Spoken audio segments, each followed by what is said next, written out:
Folks, we are here. We have a beautiful spring day. It is episode 13 of The Joey Show. I am Joey Avery, and I want to start today with a simple question.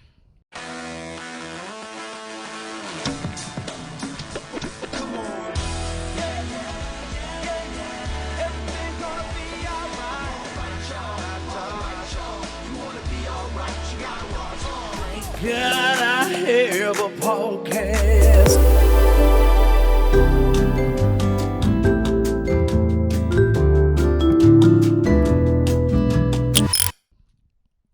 What is the meaning of life? Why are we here? Why are you listening to this podcast? It's a question that I know about 130 of you are asking yourself right now. What do you think this is all about? Why have we gone from guests into covering news stories? Why do we cover what I believe to be the most important stories in the week every single week? What do you think it's all about? Do you think it's about politics? Do you think it's about a particular ideology? Do you think it's about proving that you are correct in the battle, in the marketplace of ideas? Do you think it's about making a difference? Do you think it's about saving people? Do you think it's about evolving on this one journey that you have? This one chance that you have to maybe get your soul to a higher elevation, and then maybe you get thrown back into the primordial soup and you do it all again with just a little bit more wisdom. What do you think life is about?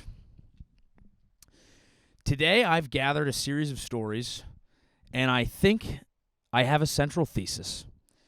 I don't think life is about politics. I don't think life is about religion. I think at a core level, deep down, life is about one simple thing, and that is people's desire to rage. Now, I don't want to lose you off the bat here. I know it sounds a little fratty. If you're listening, you might think that I'm sending you this dispatch, this beautiful broadcast from a Sigma Nu or Sigma Chi house or some sort of Greek house with a bunch of frat boys playing Snap-a-Die-Hi. It's a beautiful game. There's a time and place for that. No. I don't think this is as base a concept as it sounds. I think it's real. I do think raging is a mindset.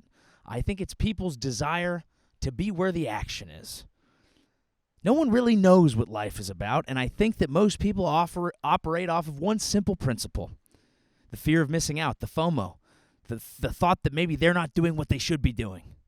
Okay, your friend that's taking a train into town at 2 a.m. to get a strange piece of puss and or penis, that person has a fear of missing out. They don't want to miss out on the best time that they can have.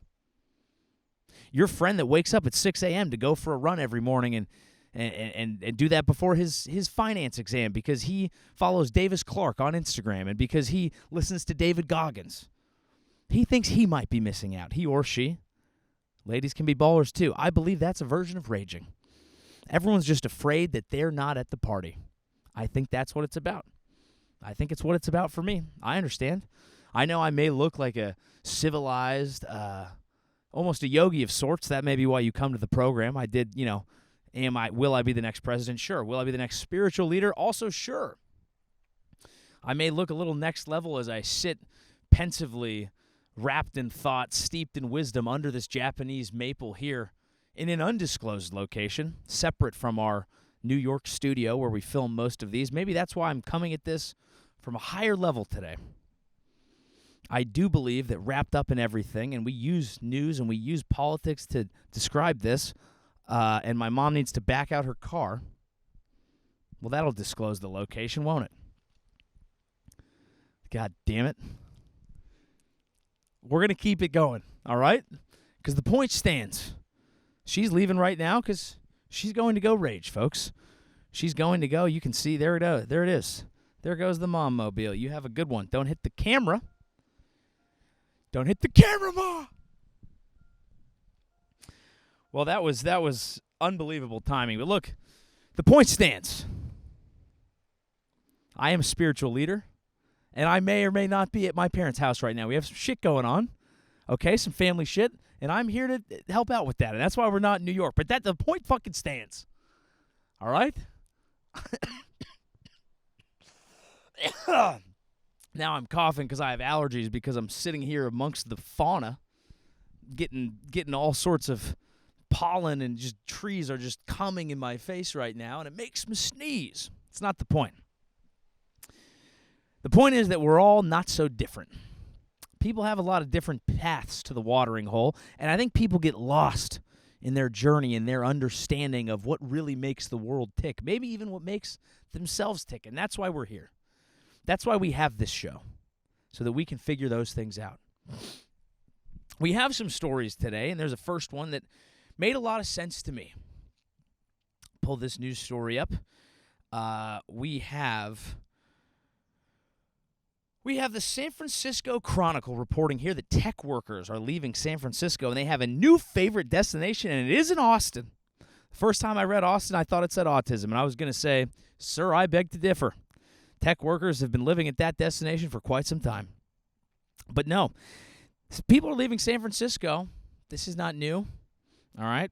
People know who listen to this program. They know I have deep Bay Area connections. That's where I sit as we speak. But I know everything. I'm a citizen of the globe.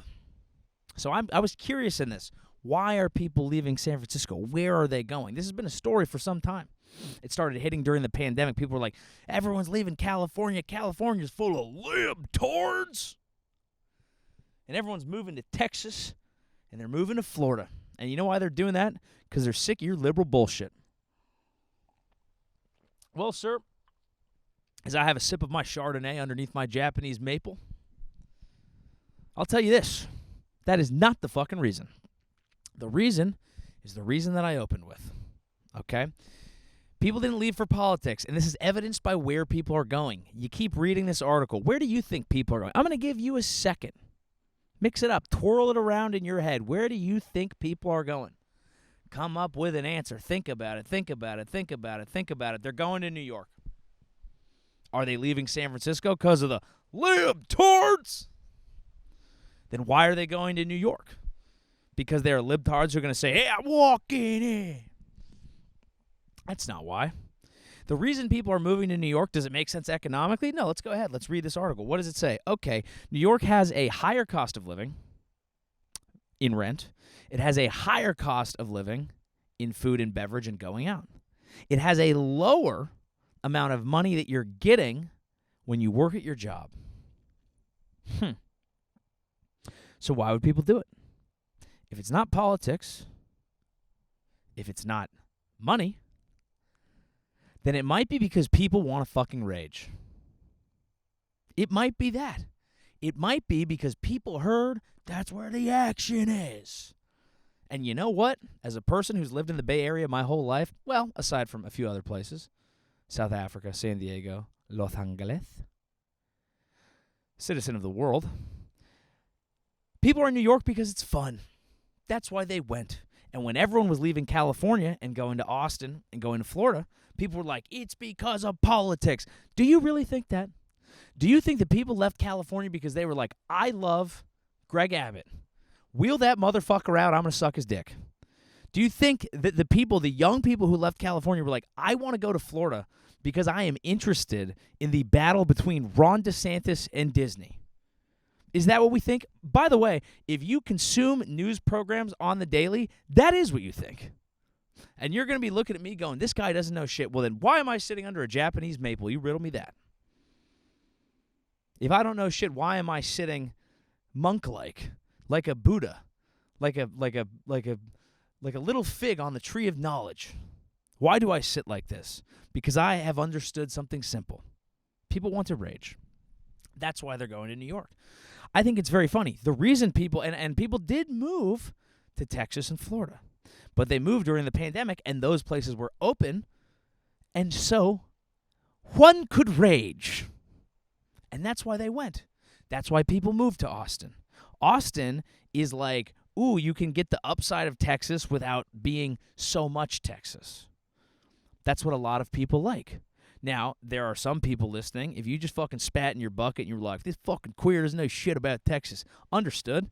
And that's okay. I'll be in Dallas June 15th or so, okay? Buy tickets. It's going to be fun. I like all of Texas. But if you're moving to Austin, it's because you're going, I want a bit of Texas. If you're moving to Florida and you're moving to a big city, if you're moving to Miami, You think people moved to Miami because they were like, dude, DeSantis gets it? You think they moved to Miami because they like red state America? They moved to Miami because they like Latin America. Miami is not a part of the United States. I don't know how to explain this to people who don't understand. I mean that as a compliment. I love Miami. I love Miami, dude. Get the Bad Bunny going. It's a fantastic place. I mean, it's ridiculous. It's stupid. It's not real. Some of it's real. Yes, good. Cuban food. Amazing. Fake ass in a Lambo that's rented. Not real. Okay, fine. People moved to Miami not because they liked Ron DeSantis. They moved to Miami because they liked veneers and renting Lambos and pretending they own them. That's fine. It's lovely. But they're doing it because they want to rage. And that's not so bad. Everyone does it in their own way. Rage does not just mean getting fucked up, although frequently it does. It's a term. It's a state of being. It's a joie de vivre. Do I know what that means? I have no idea what that means. Hold up. Let's check this. I need to rent a guy to look shit up for me or do any of the other things on this podcast. Joie de vivre. Joie de vivre. Joie de vivre. What does it mean? What is the meaning? Joy of living. I nailed it. I nailed it. That's why they went, for the joy of living. So you can say it however you want. I say rage because that's who I am. I'm a young man who grew up on the beer pong table. That's where I cut my teeth. That's how I grew to understand life and pain and struggle. People did it differently. Some people did it in Navy SEAL training. I did it around the beer pong table. That's okay. I say rage. You can say joie de vivre. You can say whatever you want. But that's why people move. And so when I like to, we talk about politics on this show. We cover the news stories that matter. I do think, genuinely, if you listen to this program, you don't really need to listen to anything else.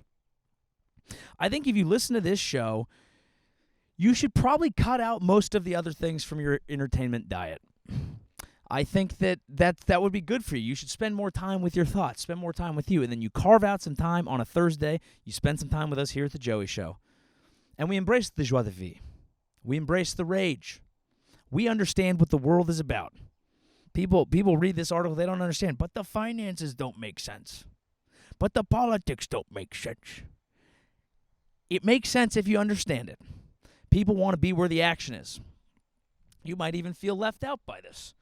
I'm sure I have a great many friends who listen to this program from the fine confines of the suburbs. That's a beautiful thing. But do you know why you're there? You are actually there to rage. Because you thought, if I don't have kids now, I might be missing out. And now that I have kids, if I don't have a big enough house where I can throw a barbecue and have the old Little League team on over to get a couple dads drunk and have one of them say some shit that's very questionable racially and politically, then I might be missing out. That's why you move to the suburbs. You're anticipating the next rage. Don't think you're out of the game, young man. We are all playing this game together, and the game is to have a good fucking time. I truly believe that, and I'm right about it. You know who understands this? I'll tell you who understands this. Saudi Arabia understands this. Okay, Saudi Arabia has built or is trying to build the world's biggest construction project that got a reality check. Fine.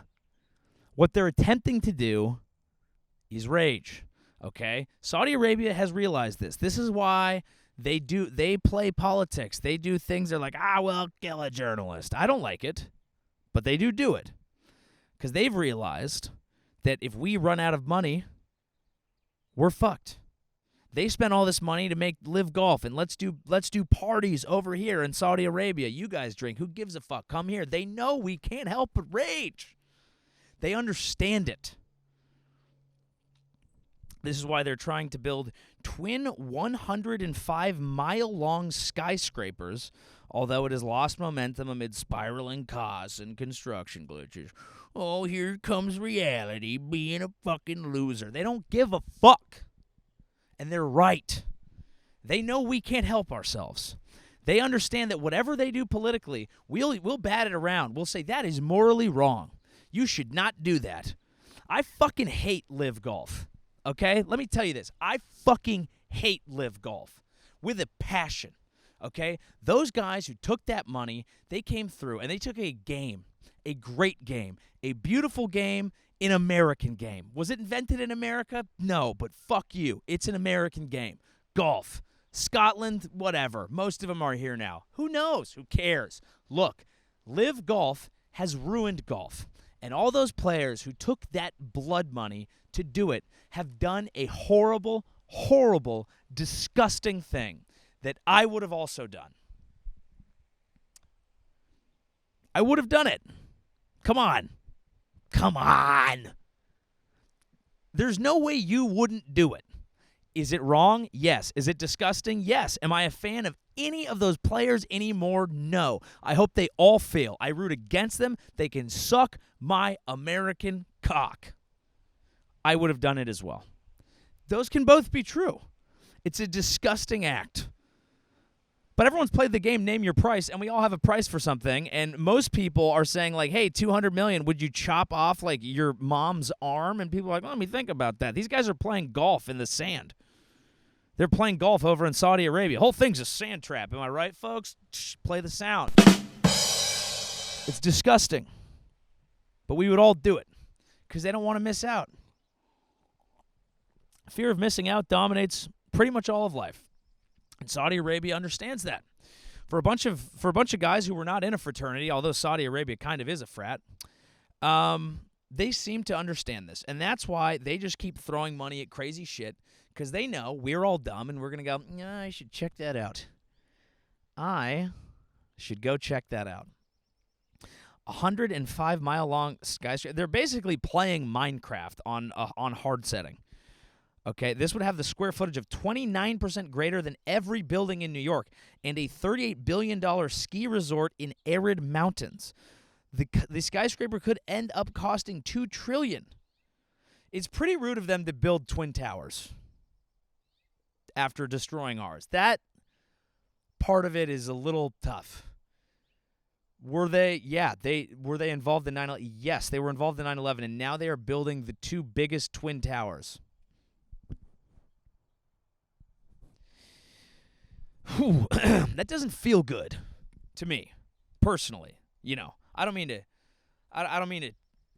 take 9/11 all personal, but that doesn't feel great to me that they're now doing that. Would I go see it? Yeah, and they know that because that's what America is now. All of our influencers are gonna be like, well, I got to go film a vlog in the $2 trillion skyscraper that's miles long. Like, yeah. So Saudi Arabia understands this. They're just like, if we just put a bunch of fun shit, then everything we've ever been and everything we've ever done won't matter. They understand, if nothing else, TikTok. They get it. They understand how the world works now. Ooh, I got to see that. That's just how we've always been. That's why every fucking person who has a restaurant is like, world's greatest crab cakes. No one said that, but one idiot's walking down the street going, fucking what? I got to check this place out. World's greatest crab cakes over there. God damn. Like, the thing is, the United States will never do this because we don't have that sort of centralized power, which is a good thing. Because what we do with any of our power is never good. So it's like we have a more natural system, okay? Our understanding, like, capitalism, hate it, love it, whatever, it's closer to the animal kingdom. In the sense of it just shit fucking happens and it's less controlled. They have centralized power, so they're like, we can do unnatural, crazy, amazing shit. And then also, like, really, really, really bad things. But, like, just shut the fuck up and, like, we'll just take in the papers. Don't talk about those things. Let's fucking do this. They understand. We're going to go there. We want rage. They get it. They certainly get it, dude. Everyone understands this. Interesting story here. There's a couple different directions we can go on this next one. This one, guys. This next one is kind of a Joey Show special. This is kind of an exclusive. If there's one thing that this show has been consistent on, it has been our frontline reporting on the Boeing case. Which am I expecting a Pulitzer Prize for this podcast? I don't want to get ahead of myself, but yes. Boeing is going to space. I'm excited for them. I'm happy for them. I would love it if they focused a bit on the airplanes here and the Bolt. I mean, and they would say that they are. They would say that they are. But also, they had one more whistleblower who also died. And guys, we've been at the forefront of this. I might have missed when I said that Kate Middleton was one of the Boeing whistleblowers. That is up in the air. But we have been covering this case. We have been at the forefront, and it has come to my attention that another Boeing whistleblower has died. What are we supposed to do with that information? Guys, I mean, I don't know. I wish I did. I wish I had answers. All I have are the facts and the information, and I know that's why you come to this show, for facts and information and nothing else. But Joshua Dean, a former quality auditor at Boeing supplier Spirit Aerosystems, had flagged safety concerns and alleged misconduct by the aircraft manufacturer. He died Tuesday after a sudden and severe infection. I don't want to get over my skis and say we call that being Navalny'd. Congratulations to President Putin on his democratic election. We are all happy for him. Joshua Dean, he got sick. He got sick. People get sick. But Boeing whistleblowers also die. And I'm not going to say that Boeing is whacking the whistleblowers. And I'm also not going to say that that's a great euphemism for jerking off. I'm not going to say that. It is. And we all whack the whistleblower from time to time. You know what I mean? It's a little fun. I get it. I pulled a Boeing. Hey, you might want to wash those sheets. I pulled a Boeing. I whacked the whistleblower in there. You know what I mean? Come on. Second Boeing whistleblower to have died in the last 2 months as the company has come under heightened scrutiny. I'm not a conspiracy guy. So I guess I should put my cards on the table here. I travel a lot. I'm on a lot of flights. I want Boeing to be a great American company. I think it's possible they are. Also, I might even have to legally say this. I'm a Boeing investor. Bet you were surprised to hear that. Is it a lot of money? No. Do I invest frequently? No. Is this investment advice? Yes. No. Okay. During the pandemic, I got a little bored. I started saying, what if I'm a day trader? And I found out I'm not. That's fine. It was a question that I had to answer, an itch I had to scratch, and a bug that I needed to get out of my Chardonnay right there. But I bought a little Boeing stock because everyone sold it, and they were like, no one's going to fly again. I was like, you guys are fucking idiots. And I was right. So not only am I personally invested in my safety, I am fiscally invested in Boeing being a great American company. I am not a conspiracy guy. So I think, fuck that guy. No, I don't think that. I think it's a tragedy. All right? I just think we have to ask questions. Okay, why are they going to space the same week that this comes out? Are they distracting us? It's a thought. Okay, and if let me put it this way. There are two scenarios that I see with Boeing.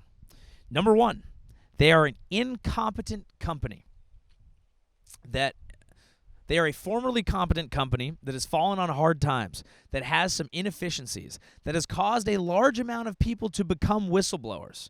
And now when you're that incompetent and you have a larger swath of whistleblowers, some of those people may die. This is very possible.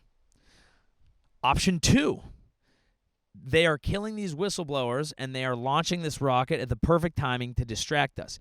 If option two is true, then that company knows what they're doing, and they're going to build good planes because that's a buttoned-up organization, and they're dotting their I's and they're crossing their T's. If it's option number one, then they're not nefarious, but I'm more scared to get on a plane. Is that a win-win? I call it a tie-tie. I think it's okay. But we will be covering the Boeing story as we have to. We are the world's leader in Boeing whistleblower information, and we will cover it as is necessary. Another story, I mentioned my penchant for day trading, so we are going to do some investment news here. This one is a sad story. It initially broke on a kind of a forum, Wall Street Oasis. Not where I get my massages, but a nice forum. Look, am I the world's most up-to-date finance expert? No. Okay? But can I give you a little glimpse into a million worlds? Yes, I can. Something very interesting has happened on the heels of a tragedy in the finance world. A Bank of America associate has passed away. And the early speculation is that person worked themselves to death. There are rumors, these are rumors, that this associate was working over 120 hours for 2 straight weeks on a deal. This is apparently not totally uncommon in the Wall Street world. The finance bros, if you will. This is a language I can understand, not because I know finance, but because I understand la rage, the rage, if you understand French. They work hard, they play hard. They are, as near as I can tell, the American version of the Japanese salaryman. If you don't know about the Japanese salaryman, these dudes are built different, okay? The Japanese salaryman is a concept. There are basically these dudes in Japan who wear a suit to work. They go to work every day. They work long hours. They fucking grind, and then they rage. Oftentimes, they want to blow off some steam. They get absolutely shit-fucked after. They might pass out in the street. An old Japanese lady gives them a blanket. They wake up in the morning. They go right back to work. All right? They're different cats. They're built different. Is that a healthy life? No.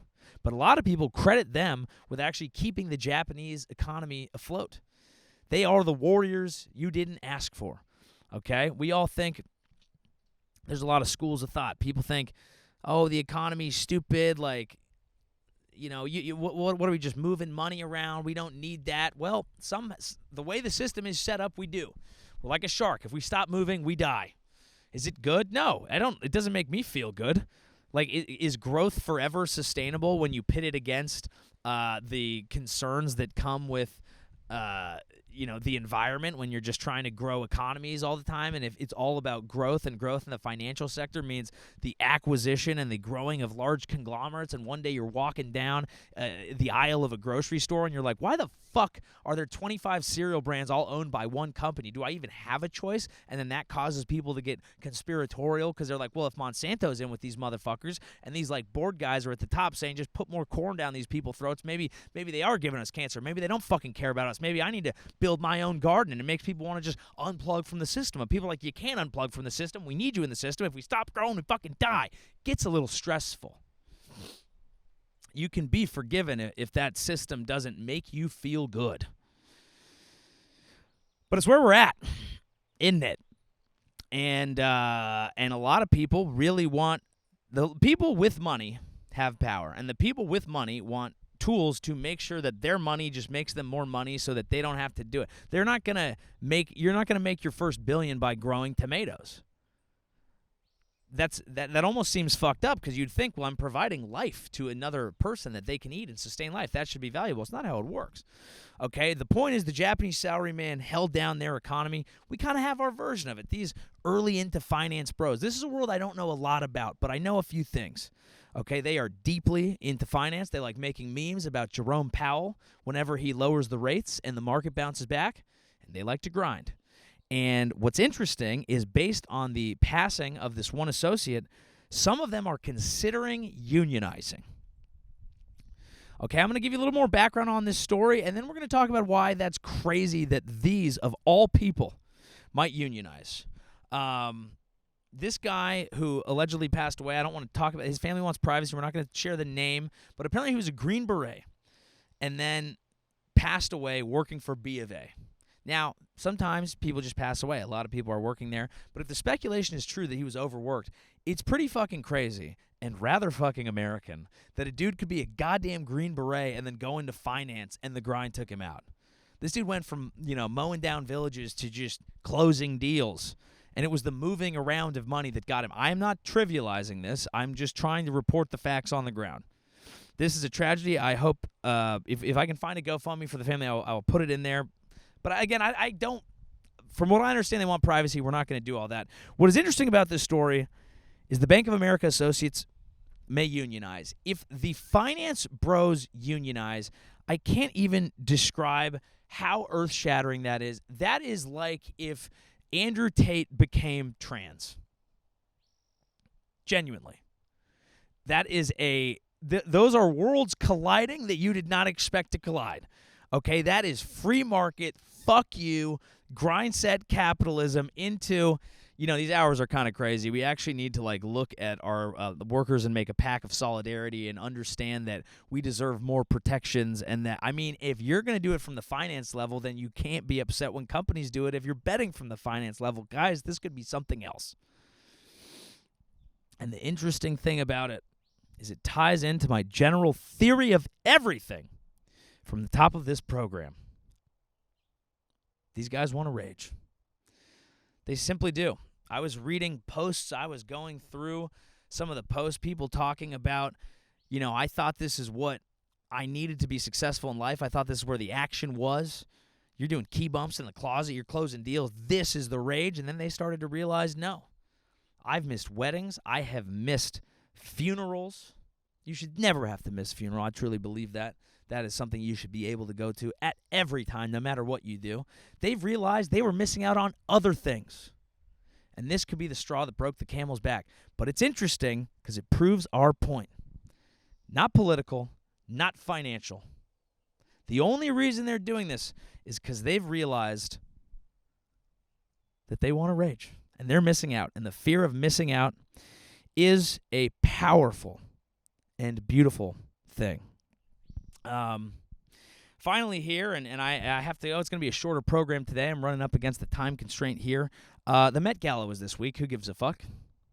This is one of my. I did some of these last story. These are stories that a lot of people cover, and I'm covering from this angle. Who gives a fuck? Not because I think that it doesn't matter. Well, I actually do think it doesn't matter, but not because I think that it sucks. People go and they jizz over the outfits, and then other people go and they go, all these rich people, fuck them and their stupid outfits. That's fucking bullshit. We'd all go, guys.